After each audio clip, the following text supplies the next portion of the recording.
Good evening बच्चों। Good evening sir. देखो आज एपी का एक दूसरा भाग लेकर के आया हूं, है ना। एक वीडियो में आपका एपी का बेस पढ़ाया और दूसरे चैप्टर का कुछ बेस और है जो इस वीडियो में मैं बना रहा हूं। ध्यान से देखो और सीखो। इस चैप्टर का एपी का जो दूसरा भाग जो बना रहे हैं ना, ये बहुत इंपॉर्टेंट है। इससे बोर्ड परीक्षा में भी आती है और सिंपल भी है, आसान भी है। कैसे इसे सीखोगे? सबसे पहले देखो, ये सबसे पहले थर्ड नंबर से मैं बताने जा रहा हूं। थर्ड नंबर से ध्यान से देखो, है ना। पहले थर्ड बता देता हूं, उसके बाद टू, तब वन में आ जाएंगे।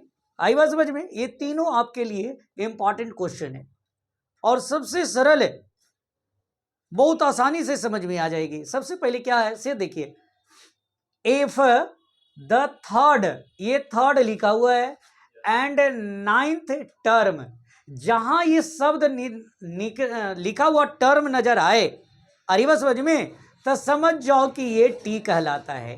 Right, T for term. समझ में आया? ये सबसे पहले थर्ड टर्म है तो T3 हो गया। ये नाइन्थ टर्म है, इसका मतलब हो गया कि ये T9 हो गया। कोई दिक्कत है? ऑफ एन एपी, एपी का एक थर्ड टर्म है और एपी का एक नाइन्थ टर्म है। कितना?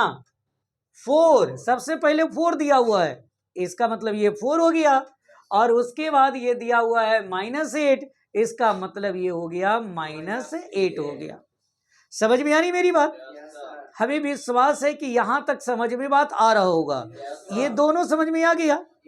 बस अब ये समझो कि ये TN लिखल है। मेरी बात समझ में आया? या डायरेक्टली भी बना सकते हैं, लेकिन थोड़ी विस्तार से मैं समझा दूं। ये समझो कि TN लिखल है, टी और एन के जगह पर तो है ही है। तो TN बराबर क्या लिखल होता है? A plus N. एन के जगह पर मेरा कितना लिखल है? -1 इंटू डी बराबर 4। नहीं हो गया? अब देखो A प्लस ये कितना मेरा हो गया? 2D इक्वल कितना हो गया? A इक्वल टू कितना हो गया? 4 प्लस है, इधर आने पर माइनस। इसको इक्वेशन मान लो कि फर्स्ट है, कोई दिक्कत तो नहीं है। यहां तक समझना, कोई पहाड़ है ये नहीं है। ये भी इसी प्रकार से सोल्व कर लो।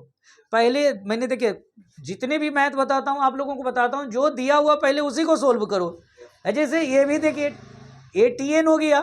क्या फॉर्मूला होता है? A plus N. एन के जगह पर कितना हो गया? इंटू डी बराबर क्या हो गया? कोई प्रॉब्लम है? अब ये क्या दिख रहा है? A के जगह पर मेरा कितना दिया हुआ है? 4 - 2D। क्या मैं ऐसे लिख सकता हूं? प्लस ये कितना आ गया मेरा? 8D इक्वल टू कितना आ गया? अच्छा, ये कहां से लाए? तो यहां लिख दीजिएगा फ्रॉम इक्वेशन फर्स्ट। कोई दिक्कत? अब देखो, ये 8 में से 2 सब माइनस प्लस तो सब्ट्रैक्ट होगा। कितने बच गए? 6D इक्वल -8 हो गया। और ये +4 है, इधर आने पर क्या हो गया? यानी 6D इक्वल टू कितना हो गया मेरा? -12। D इक्वल टू कितने हो गए? -6 कट गया ना, यानी D इक्वल टू हो गया -2। कोई प्रॉब्लम है? अगर D का वैल्यू 1 पर बैठा देंगे, इसको थोड़ा सा मिटा रहा हूं जगह बनाने के लिए, ठीक है। अगर ये इस पर फ्रॉम इक्वेशन फर्स्ट से अगर आए, तो इक्वेशन फर्स्ट में क्या लिखल है? A इक्वल टू 4 - 2D लिखल है। यानी ये हो गया 4 - 2 इंटू डी का वैल्यू कितना हो गया? यानी कितना हो गया? 4 माइनस माइनस क्या हो गया? यानी 8। A बराबर कितना मेरा निकल गया? ये सब A हो गया। और D मेरा कितना दिया हुआ है? A और D हमें निकल गया, आसानी से निकल गया। तो देखिए, थर्ड टर्म और नाइन्थ टर्म ऑफ एपी यहाँ का रिस्पेक्टिवली, यहाँ तक आप लोग, हमें विश्वास है कि ये समझ में बात यहाँ तक का आ गया होगा। अब क्या कहता है? बीच टर्म। बीच टर्म माने कौन सी टर्म? अब ये इधर देखिए, कौन सी टर्म?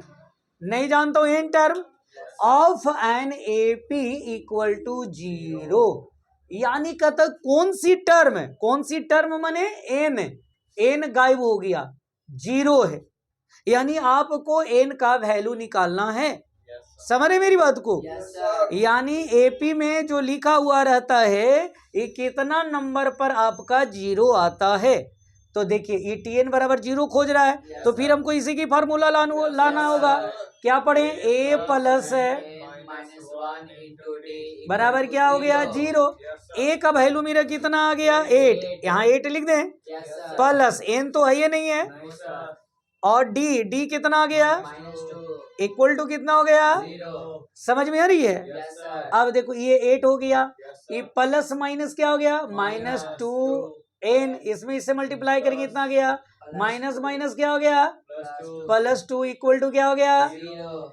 ये देखे माइनस 2 हो गया ना, 2n इक्वल 8 2 जोड़ देंगे तो इधर आएगा तो कितना हो गया? Minus 10. एन इक्वल टू कितना हो गया? 5. 5 आ गया। इसका मतलब है कि 5 टर्म में आपका जीरो आएगा। ठीक है, ये समझ में बात आ गई? Yes, sir. ये हमें विश्वास है ये थर्ड नंबर बहुत आसान से समझ में आ गया होगा, Yes, sir. इसमें कोई प्रॉब्लम? धन्यवाद। अब आगे देखिए,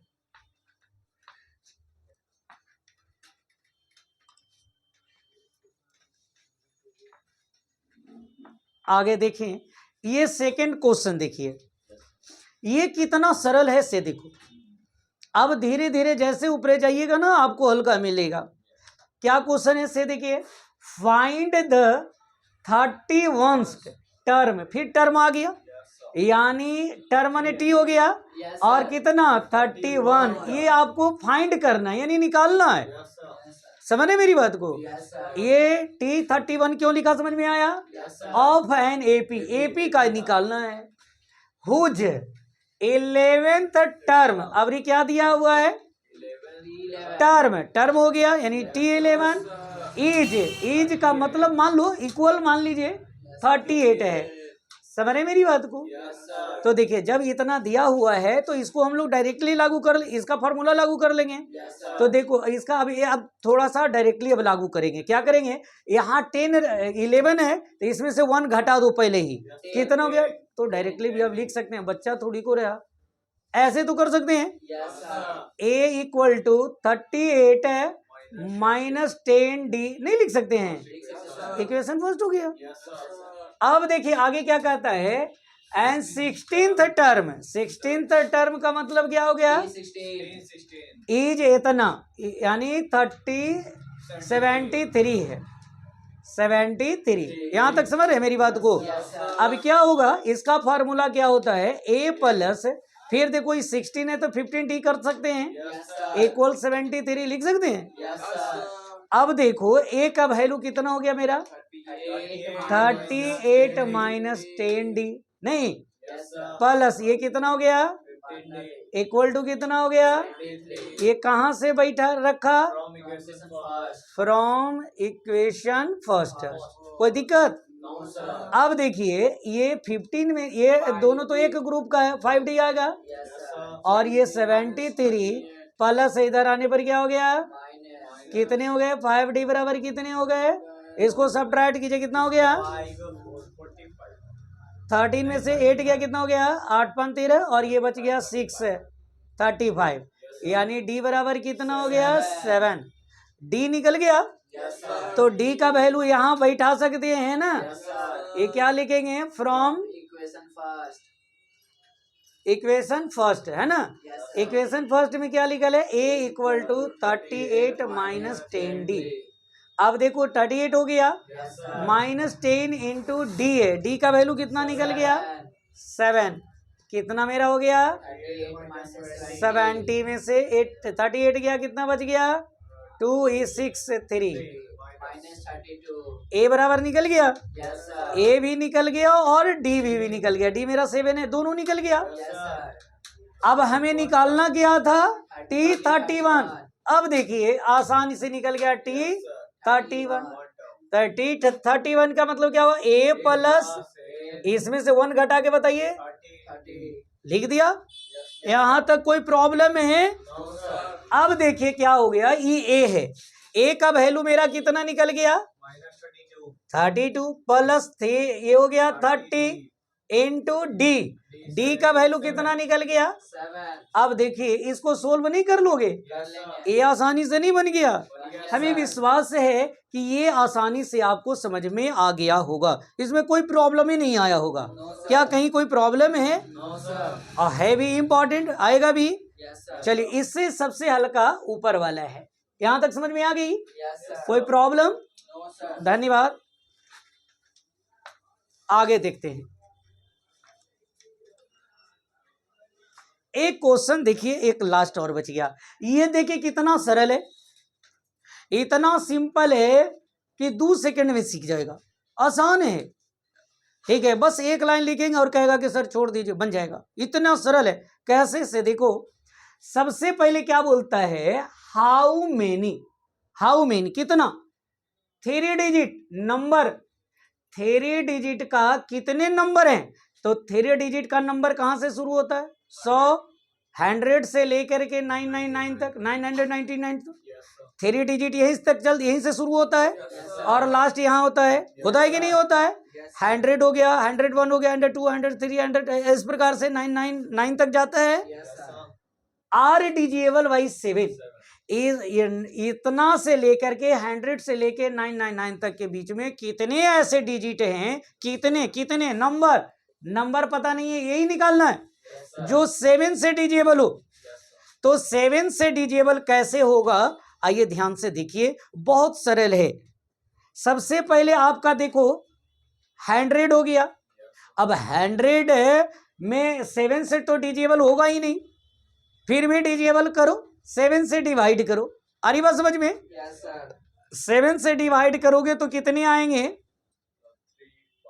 है ना, 7 बन जा, एक बार लगेगा ना, 7 4 जा 28, बच गया कितना, अब तो लगेगा ही नहीं। तो क्या करोगे कि इस 7 में ये 2 को सब्ट्रैक्ट करो, ये 7 में 2 क्या करोगे, सब्ट्रैक्ट और इसमें 100 में ऐड कर दो, कितना हो गया, 7 में से 2 गया, 100 क्या हो गया, 105 हो गया। अब ये 105 में 7 से डिवाइड करोगे तो ये पूरा कट जाएगा। बात समझ में आ रहा है? अच्छा, इस 7 से डिजिएबल है, इसलिए इसमें 7 जोड़ते जाओ, 105 में 7 जोड़ो, कितना हो गया, 12, और 112 में फिर 7 जोड़ो, कितना हो गया, 119 होगा। 8 डॉट, इस प्रकार से जोड़ते जाइए, बात समझ में आ रही है? अच्छा, अब है इधर देखिए 99, अभी क्या बच गया, 999 नहीं, अब इसमें 7 से डिवाइड करो, ठीक है, तो 7 से डिवाइड करेंगे, 1 टाइम से लगेगा, 9 हो गया, कितने बार लगेंगे, 4 बार में 9, 7 2 जा 14, कितने बच गए, देखिए ये 5 बच गया। तो आप क्या कीजिएगा कि इसमें से 5 को सब्ट्रैक्ट कर दो, तो इसमें से 5 सब्ट्रैक्ट करेंगे तो कितने बच गए, 9 बचेंगे कि नहीं। अब जो इतना डिजिट बच गया, इसमें हमने जितने डिजिट लिखा, अब सब 7 से डिजिएबल हो जाएगा, राइट है। 7 से डिजिएबल कहेगा तो 7 से, जैसा कि डिवाइड किया, अगर कोई 8 से डिजिएबल कहता तो 8 से डिवाइड करता, 9 से तो 9 से, है ना, इस प्रकार से बना लीजिएगा। अगर 7 के जगह पर कितना डिजिट रहेगा तो बन जाएगा। अब क्या बोलता है कि यहां से लेके यहां तक में कितने डिजिट है, ए ने निकालना है नंबर, हाउ मेनी नंबर है कि नहीं लिखा हुआ। तो अब देखो मैंने क्या सिखाया था कि जो लास्ट लिखा हुआ रहता है इसको टीएन बोलता हूं, राइट है। अब देखिए इसके लिए आवश्यकता पड़ती है आपको ए के लिए, ए कितना तेल है, 105, उसके बाद कॉमन डिफरेंट कितना आता है, इसमें से इसको घटाया था, -105 इक्वल टू 7, आ रही बात समझ में। ओ माई गॉड, सॉरी, ये हो गया 2, है ना, इसमें से इसको घटाया तो इतना आ गया, राइट है। अब देखो टीएन तो दिया हुआ है, तो बस मैंने क्या बोला, इसी की फॉर्मूला लागू करो, क्या हो गया, a plus n minus 1 into D equal 994 होगा। अब a है, a का वैल्यू मेरा कितना तेल है, n तो है ही नहीं है, ये तो निकालना ही है, छोड़ दिया। d कितना दिया हुआ है, 994। अब इससे सोल्व नहीं कर लोगे, Yes, sir. एन का वैल्यू निकल जाएगा, Yes, sir. एन निकाल लोगे, ये आपका आंसर हो जाएगा। समझ में आ रही है? Yes, sir. ये बहुत इंपॉर्टेंट है, ये जरूर आता है। Yes, sir. बहुत बहुत धन्यवाद, थैंक यू।